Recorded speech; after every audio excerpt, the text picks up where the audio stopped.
Une armée pour l'Europe. Point d'interrogation. Alors une armée, c'est quoi? C'est un outil d'influence, un outil de puissance, et c'est un outil de force ou de coercition si nécessaire. Mais une armée, si on se rappelle ce qui est marqué sur les canons de Louis XIV, hein, je ne sais pas si vous connaissez la formule ultima ratio, une armée, c'est éventuellement pour être engagée. Hein. Donc ça suppose une armée, une autorité, un chef, une stratégie. Comme on a un vieil adage dans les armées, on dit toujours un chef, une mission, des moyens. Et c'est là qu'on commence à voir les difficultés quand on parle d'une armée pour l'Union européenne. Donc je vais essayer de parler de la réalité, parce qu'il y a quand même une réalité. On parle d'une armée de l'Europe. Il y a des intentions, et puis il y a des questions et des interrogations qui se posent, et je me permettrai de faire quelques remarques et une analyse qui sera tout à fait personnelle, qui n'engage que moi. Je salue au passage quand même quelques camarades qui sont dans la salle, qui sont de l'Institut des hautes études de défense nationale, et en particulier ceux qui viennent d'être formés très récemment. J'en ai reconnu quelques-uns. Alors, si on parle de la réalité, parce qu'il y a quand même une réalité, je vais faire des plus et des moins. Quand on parle d'armée, hein, il y a des programmes d'armement déjà. C'est quand même une réalité. Il y a des programmes d'armement qui ont été faits, pas avec toute l'Europe, mais avec une partie. Hein. Donc chacun le sait, le Tigre, par exemple, l'appareil hélicoptère Tigre est un appareil qui est fait en coopération. Il y a l'Airbus 400M, hein, c'est aussi une réalité. Il y a le NH90, l'appareil de transport hélicoptère. Hein. Il y a plus loin, parce que maintenant on commence à le retirer, c'est l'appareil Transal, par exemple, les appareils de l'armée de l'air. Il y a une agence européenne de défense, l'EDA. Donc c'est une réalité aussi, ça existe. Il y a aussi en dehors des programmes d'armement, il y a des coopérations et des initiatives qui ont été prises. Il y en a un certain nombre, je m'en rappelle quelques-unes. Il y a un corps européen, par exemple, à Strasbourg, ça existe. Tout le monde n'y participe pas, mais il y a quand même un certain nombre de pays qui y participent. Il y a une brigade franco-allemande, c'est une réalité aussi, ça existe. Il y a une école franco-allemande pour le tir, justement au Luc, en Provence. Donc ça aussi, c'est quand même quelque chose qui n'est pas de toute l'Europe, mais ça montre bien que c'est pas que national. Il y a une force maritime européenne qui a été engagée déjà. Il y a une force de gendarmerie européenne également. C'est quand même des réalités. Il y a une politique, tout simplement, il y a une politique européenne de sécurité et de défense européenne, hein, PESDC, hein, commune. Il y a Frontex, vous avez tous entendu parler de Frontex. Ça aussi, c'est quand même quelque chose qui existe. Il y a un état-major de l'Union européenne, EMUE, qui existe également, donc qui fait de la politique politico-militaire, le niveau politico-militaire. Il y a des initiatives comme celle qui a été lancée par le président Macron en 2017, qui s'appelle l'initiative européenne oui, d'intervention. Il y a 13 États qui en font partie. Et puis il y a aussi une réalité, il y a quelques opérations qui ont été menées au niveau européen. Vous avez parlé de l'affaire Sofia, contre les passeurs en Libye. C'est une opération européenne, mais il y en a eu d'autres. Il y a la Bosnie, il y a la Somalie. Très récemment, l'Europe vient de mettre un détachement au profit de la Mozambique, hein, suite au mouvement islamiste en particulier. Il y a la force Takuba. Je ne sais pas si vous voyez ce que c'est. C'est les forces spéciales. Donc, c'est la France en grande partie qui fournit le noyau dur, mais néanmoins, il y a quand même actuellement, je crois, on est à 600. Il y a la Hongrie, la Suède, l'Estonie, la Roumanie, le Danemark, les Tchèques. Et c'est un colonel, c'est un général français qui avait le commandement jusqu'à maintenant, mais depuis très peu, depuis la semaine dernière, c'est un colonel suédois qui vient de prendre. La force Takuba, pour ça. Donc, il y a quand même des réalités. Il y a aussi un projet qui s'appelle Fabrique Défense. Je n'ai peut-être pas entendu parler encore, mais Fabrique Défense, c'est une initiative qui a été prise aussi par la France, mais qui vise à promulguer un certain nombre de projets, en particulier pour les jeunes, entre 18 et 25 ans, pour développer l'esprit de défense au niveau européen. Donc des plus, il y en a pas mal. Il y a des moins aussi, en termes de réalité. Il y a les crises, toutes les crises. Vous en avez parlé de quelques-unes, mais il y a eu Syrie, il y a l'Arménie, il y a l'Azerbaïdjan. l'Afghanistan très récemment. Et là, l'Europe, l'Union européenne, où est-ce qu'on était? On n'était pas. L'affaire des sous-marins récemment, qui a montré donc une maladresse, comme a dit le président Biden, une maladresse ou une gaffe. Enfin, bon. En tout cas, ça a montré que dans le fameux accord AUKUS, on n'y est pas du tout. Alors, le Brexit, dans les mois, c'est quand même un gros problème, parce que c'était avec la France la grande puissance militaire. Alors, les Anglais sortants, même si jusqu'à maintenant, ils n'étaient pas très favorables à la défense européenne. Mais c'est quand même un autre problème. Et puis un petit point qui est peut-être moins connu, c'est la directive, par exemple, pour les 35 heures pour les militaires. Directive européenne qui doit s'appliquer normalement pour les militaires. Bon, suite à un recours d'un militaire de Slovénie, bon, il y a eu donc une directive européenne qui viserait à imposer aux militaires, et en particulier aux Français, mais aux Français, les 35 heures. Ça paraît un peu très contestable. Donc, en conclusion de ce point-là, en réalité, je dirais qu'il y a beaucoup de plus, c'est vrai, mais malheureusement, il y a des moins qui sont très lourds, qui montrent que la réalité, lorsqu'il y en a besoin de crise, eh bien, le bilan est faible, très faible. Parce que là, au niveau de l'emploi, on a du mal à se mettre d'accord. Donc, il y a je vous ai montré qu'il y avait quelques opérations, mais malheureusement, elles ne sont pas bien médiatisées et souvent confidentielles. Enfin, confidentielles au sens où on n'en parle pas beaucoup. Ça fait pas une grande actualité au niveau de l'Europe. Voilà. Alors ça, c'était le premier point. Donc, ensuite, il y a les intentions. Alors, dans les intentions, excuse de le dire, mais c'est souvent les Français qui ont des initiatives. Voire parfois bilatérales, il ne faut pas le nier. Hein. J'ai cité quelques projets qui étaient quand même des projets bilatéraux avec l'Allemagne, mais souvent pas très bien relayés, pas très bien partagés par tous les autres. Et par exemple, la Force Takuba pour les forces spéciales, ça prend un certain temps. Et pour l'instant, il y a quand même beaucoup de pays qui n'y sont pas, en particulier les grands pays de l'Europe. Il faut reconnaître aussi que dans les intentions, jusqu'à maintenant, la Grande-Bretagne, la Grande-Bretagne était un frein, un vrai frein, en termes de souveraineté non négociable. Pour les Anglais, absolument non négociable la souveraineté. Donc ça, c'était. Donc finalement, on s'aperçoit qu'en termes d'intention, on est souvent dans les vœux pieux. Alors, on a une belle opportunité, j'allais dire, c'est la présidence pour le premier semestre 2022. Alors, on a tendance à dire d'ailleurs présidence de l'Union européenne, c'est pas vrai du tout. C'est pas la présidence de l'Union européenne, c'est la présidence du Conseil de l'Union européenne. C'est pas tout à fait pareil. En France, on a tendance à, et nos autorités ont tendance à dire, on prend la présidence de l'Union européenne. C'est pas vrai. Pas tout à fait pareil, attention. On n'a pas mélanger les choses. Mais en tout cas, on a quand même une ambition à cette occasion-là, et même une priorité, je peux dire, dans ce domaine. Alors là, je cite le discours de rentrée de Mme Parly, la ministre des Armées, et je cite dans son discours, quelques points, c'est d'en faire déjà une boussole stratégique. Il y a un document qui va s'appeler la boussole stratégique, je ne sais pas comment on va le traduire, mais enfin, en français, c'est un sens, qui serait un document stratégique justement pour l'Union européenne. Je cite encore, renforcer la capacité à agir ensemble en opération. Vous avez bien vu, c'est ce qui manque quand même pas mal.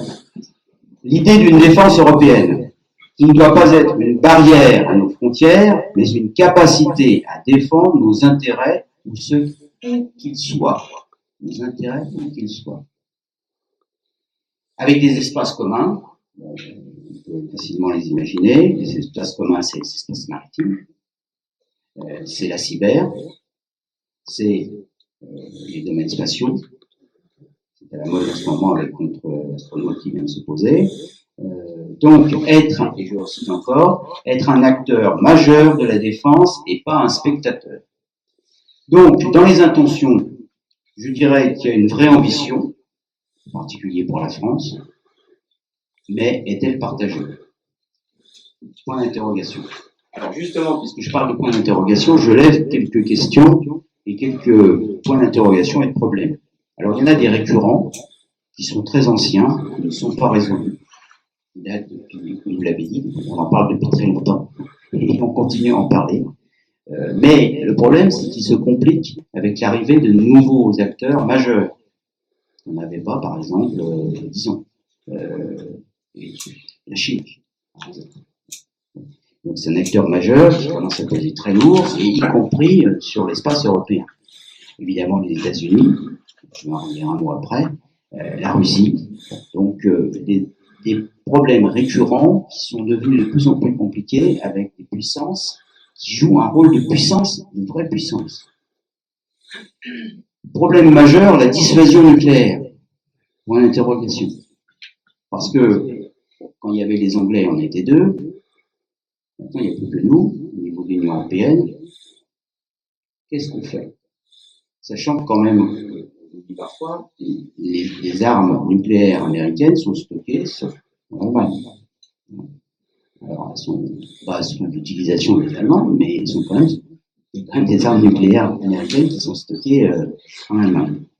Donc, dissuasion, gros point d'interrogation. L'OTAN, on avait dit un mot. Alors, avec ou sans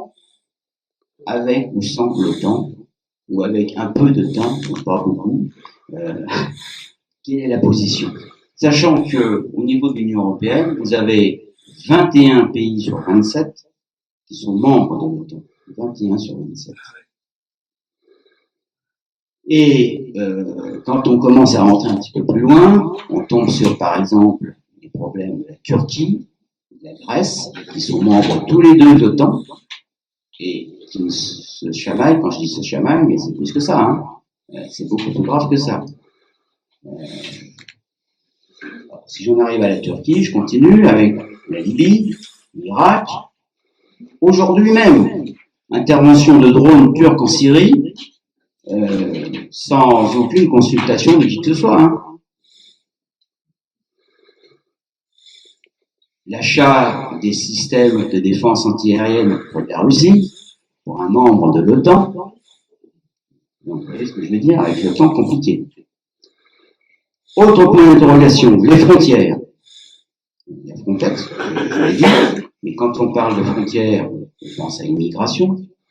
Regardez ce qui se passe en ce moment, la Pologne, l'Espagne, avec des milliers d'Algériens qui viennent d'arriver, la France, bien évidemment, avec la frontière italienne, et puis, donc, quand on pense frontières, on pense aussi risque, donc, de terrorisme, donc, lutte antiterroriste, là aussi des points d'interrogation. Est-ce que l'Europe a vraiment des frontières qui sont défendues? Point d'interrogation. La politique étrangère. Alors j'ai dit qu'il y avait une politique étrangère, certes, mais est-ce qu'elle est vraiment efficace? Quand vous regardez ce qui s'est passé avec le conflit avec l'Arménie et l'Azerbaïdjan, ce qui était l'Europe. Parce que quand on parle de politique étrangère, on parle d'intérêts communs, et c'est là aussi, quels sont les intérêts communs entre le Sud, l'Est et le Nord, pour les pays de l'Europe. Difficile. Et quand on pense à autorité politique, alors là, les interrogations sont encore plus nombreuses, parce que quelle est l'autorité politique pour avoir une armée? Alors, quand j'ai dit ça, je vais vous livrer quand même, avant de laisser la parole, mon analyse et quelques réflexions qui n'engagent que moi, encore une fois. D'abord, la guerre de haute intensité redevient une réalité. On l'avait un peu oublié, disons que c'était à l'horizon possible. Ça devient à l'horizon possible. C'était plus tout à fait le cas. Après la chute du mur de Berlin, comme on dit, ou de l'Union soviétique, on était passé dans une zone de crise, multiples crises, mais aujourd'hui, on commence à imaginer sérieusement, plus qu'imaginer, que les conflits de haute intensité sont de nouveau à l'horizon visible. Deuxième réflexion, la guerre ne se gagne jamais seulement avec les militaires ou les armées. Jamais. C'est toujours une question politique. Les armées ne peuvent jamais gagner une guerre comme ça. Troisième réflexion. L'Europe a tué la guerre. Ça, c'est une belle victoire. On a fait la paix. 27 pays en paix. Donc, on a tué la guerre en Europe. On a tué la guerre. Ça, c'est bien. C'est une vraie victoire pour l'Union européenne. Mais ailleurs, quand on regarde autour, et pas très loin, pas besoin d'aller très loin, aux frontières, 3 heures d'avion, à peine, et vous êtes en guerre. J'ai un fils qui est, en ce moment, y est, Donc, c'est la guerre. Donc, ailleurs, le monde est en guerre, et particulièrement violent. C'est pas semblant. Donc, la guerre n'est pas morte. On l'a tuée en Europe, et la guerre n'est pas morte. Autre réflexion. Pour exister sur la scène internationale, c'est comme ça, on peut la déplorer, il faut avoir une armée forte et puissante. Parce qu'un certain nombre d'États ne comprennent que ça. Alors nous, on le sait depuis longtemps, la France, c'est depuis longtemps, Louis XIV, Napoléon, on sait qu'il faut avoir une armée forte. C'est pas l'histoire. Nous, on le sait depuis longtemps. Il y en a qui l'ont un peu oublié. Alors, et il y en a qui l'ont compris encore mieux, c'est les Chinois. Parce que eux, ils se donnent les moyens, justement, pour avoir une armée forte. Partout dans le monde, en ce moment, on se réarme. Partout. Regardez les dépenses d'armement, les productions d'armement, partout. Les États se réarment. On peut le déplorer, certes, mais n'empêche que c'est une réalité. Et quand on regarde ce qui s'est passé en Azerbaïdjan et en Arménie, depuis 1945, c'est une vraie guerre de conquête de pouvoir et de terrain, comme on avait oublié, avec des chars, des avions, de l'artillerie, et en plus, ça n'existait pas, des drones. Mais des escadrilles de drones. On y parle des Turcs, entre parenthèses. Donc une vraie guerre de conquête de territoire, comme on a connu pendant la Deuxième Guerre mondiale en Europe. Et ça, c'est vraiment aux portes de l'Europe. Donc il y a des démarches d'empire qui sont relancées.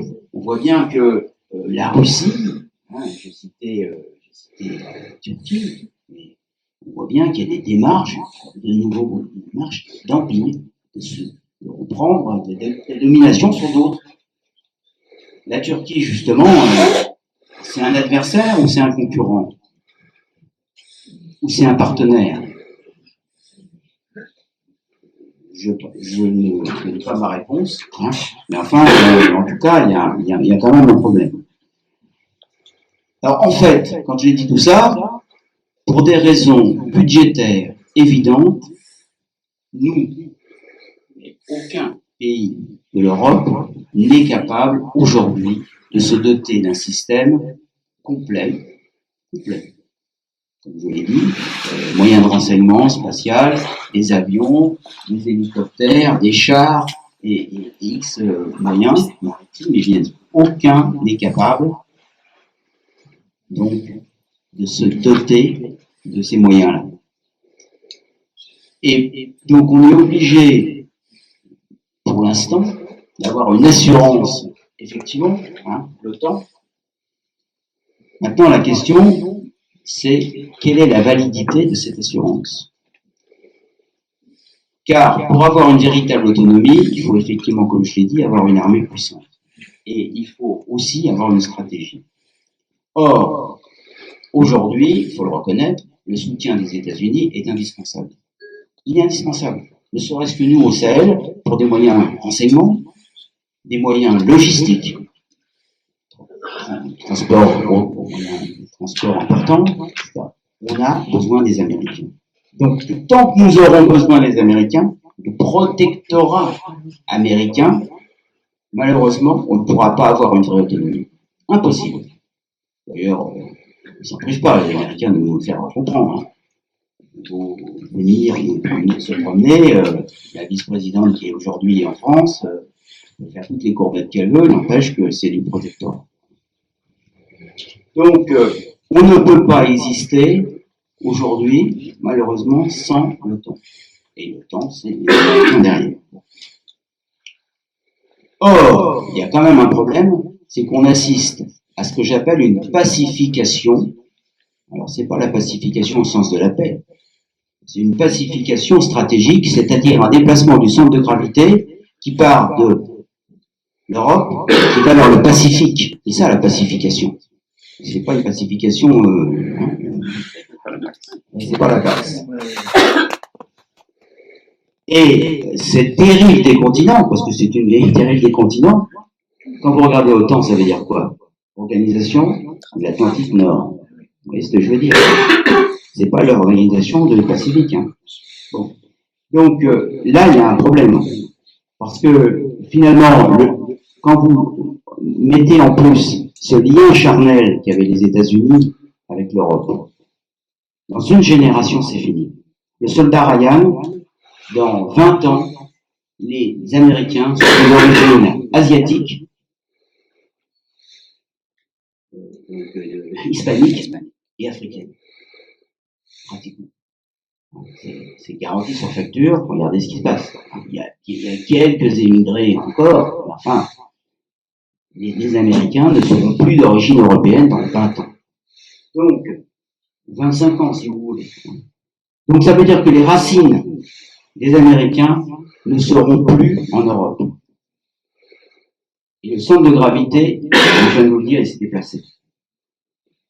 Donc ça veut dire qu'à cette échéance-là, il va falloir être capable de se défendre tout seul.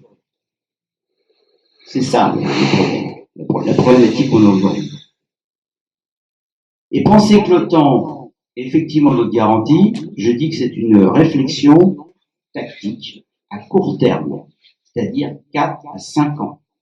Au-delà de 4 à 5 ans, donc une véritable réflexion stratégique, ça passe par nous-mêmes. Il va falloir envisager de pouvoir se doter des moyens terrestres, des moyens aériens, des moyens maritimes, l'espace et cyber, des systèmes d'armes qui sont coûteux et avec des coûts exponentiels, on le sait bien. Donc, pour avoir cette cohérence stratégique et cette autonomie, il va falloir penser à une alliance fondamentale. Mais une alliance fondamentale, dans le sens, c'est pas du fédéralisme. C'est pas ça du tout.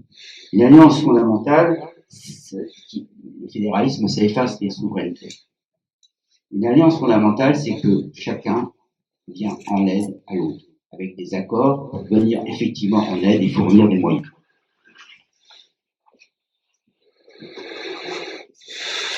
Si je continue dans ce domaine,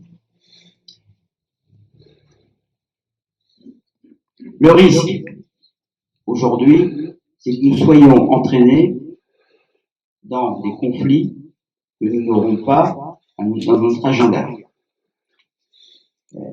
Et c'est un petit peu la menace qui pèse sur nous, c'est qu'on soit entraîné force dans le cadre de l'OTAN vers la Chine. Parce qu'aujourd'hui, il faut reconnaître que les Américains, M. Biden en particulier, en font leur ennemi. Donc on risque d'être engagé avec un agenda qui ne serait pas le nôtre. Ça ne veut pas dire qu'il ne faut pas le faire, mais ça veut dire que on devrait pouvoir le décider tout seul et non pas être obligé de le faire. Or, si on regarde un peu quels sont les ennemis de l'Europe, il y a les ennemis immédiats. L'ennemi immédiat, c'est le terrorisme.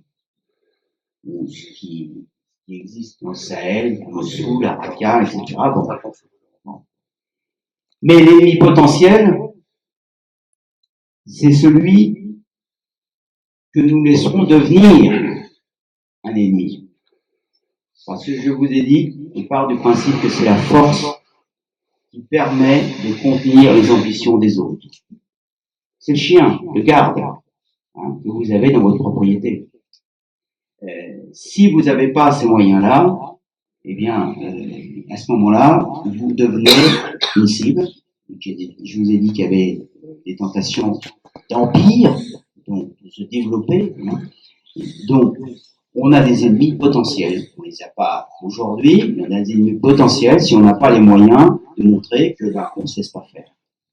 Or, la Chine pose un problème.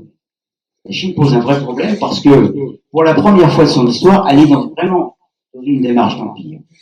Elle se dote d'une marine, regardez ce qui se passe, des moyens spatiaux aussi, entre parenthèses, des fusées, mais une véritable marine de haute mer, et ne vous posez pas trop de questions, pourquoi ils veulent s'emparer de reprendre Taïwan?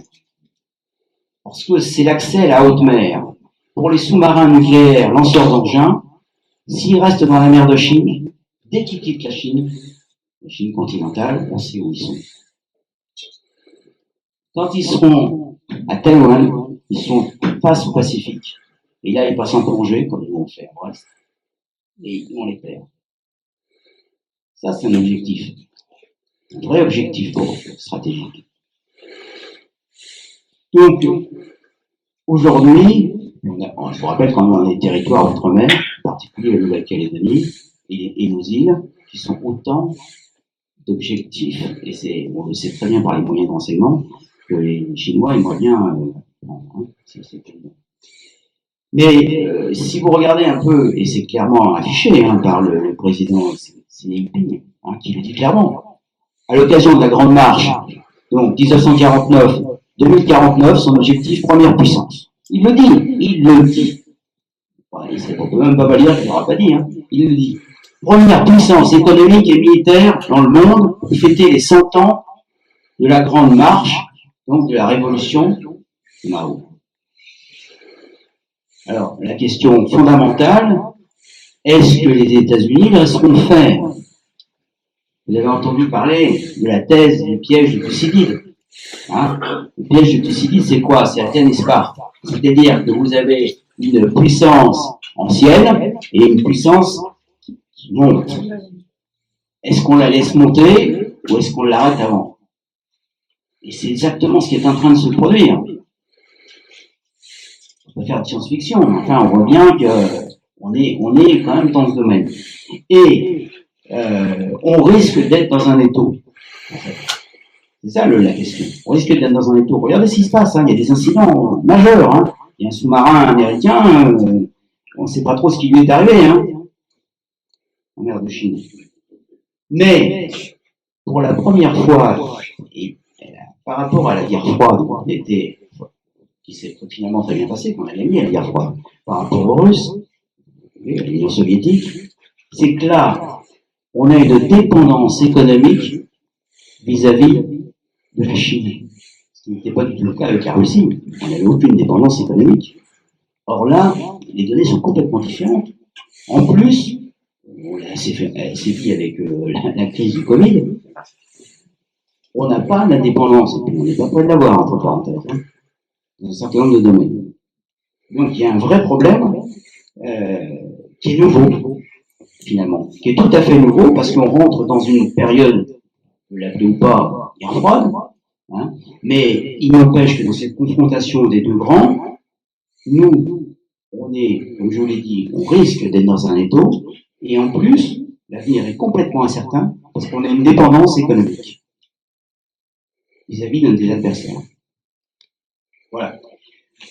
Donc, j'en dirai pas plus avec les risques qu'il y a avec la Turquie. Je dirais que notre profondeur stratégique, même si certains pays de l'Europe n'en sont pas conscients, c'est l'Afrique. La profondeur stratégique pour nous, c'est vraiment l'Afrique. Et on a un atout, je m'excuse pour les Allemands, mais on a un atout sur lequel on ne croit pas beaucoup, mais la démographie l'aide. Avec la démographie, le français sera la deuxième langue parlée dans le monde, avec une tension démographique de l'Afrique. Alors ça, on l'utilisera ou on ne l'utilisera pas, mais enfin c'est quand même un sacré atout. C'est un vrai potentiel. Voilà.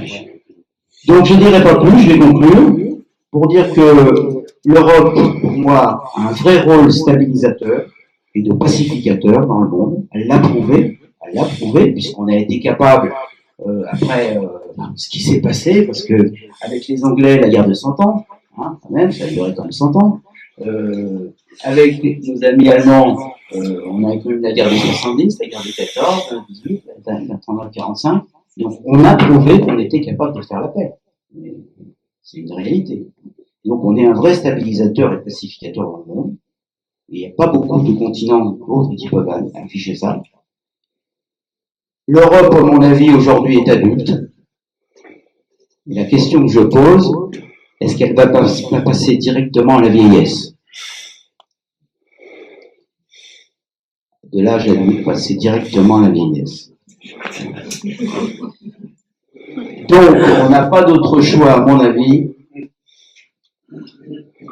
que de ne pas se doter d'une vraie puissance. Il faut que l'Europe soit une puissance. Si on n'est pas une puissance, on sera, je ne vais pas dire qu'on est à l'EHPAD, mais enfin, on risquerait d'y aller rapidement. Voilà, alors pour revenir au sujet, une armée pour l'Union européenne, n'imaginez surtout pas. Je sais pas ce que je pense pas que madame va dire autre chose que moi, mais je pense pas qu'on puisse imaginer à un horizon proche une armée avec un uniforme kaki, gris ou grenat, si vous pouvez l'imaginer, avec un général suédois, un capitaine allemand et puis un soldat espagnol. Tout ça mélangé avec des matériels communs et européens, donc des chars et des avions européens, tout ça dans un magma, c'est pas ça. Il faut absolument imaginer que c'est pas possible, le considérer comme ça, mais se doter, comme je l'ai dit, donc d'une puissance et d'armées qui puissent coopérer, collaborer ensemble avec des vrais accords de coopération. Et comme on l'a fait dans certains domaines, hein, on peut très bien faire manœuvrer des avions ensemble. Mais c'est pas, on n'échange pas un équipage dans un avion allemand, hein, et on met pas un pilote français avec un chef de bord allemand. Ça marche pas. C'est pas comme ça qu'il faut faire. Voilà ce que je voulais vous dire.